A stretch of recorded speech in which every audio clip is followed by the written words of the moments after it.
Good afternoon. My name is Rosemary. I'm presenting some of our work in Copper Creek, exploring baseflow age distributions.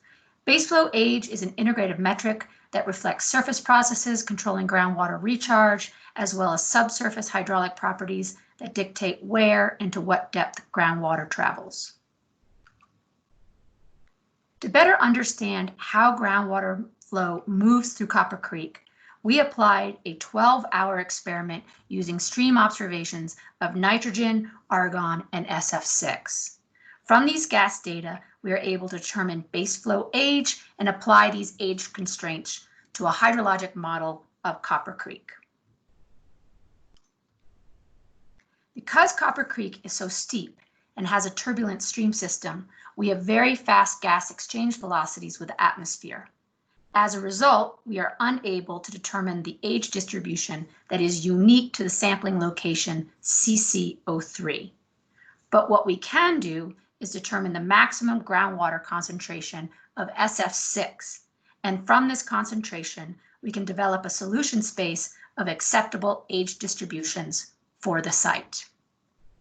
Applying particles to the hydrologic model, or GS flow, we find that the recharge weighted age distribution does not fall within the range of acceptable baseflow age distributions.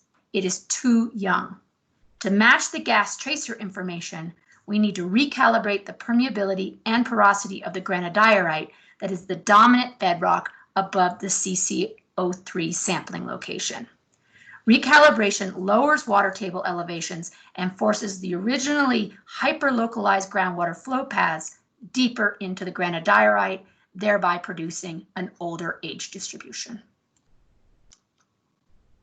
Using the newly calibrated model, we then tested a range of climate scenarios and found that the simulated median age of baseflow increased exponentially with decreased precipitation.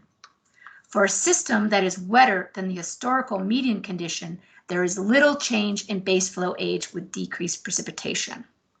But once we pass the median historical condition into drier climate, we start to see streamflow ages become progressively older and more susceptible to warming.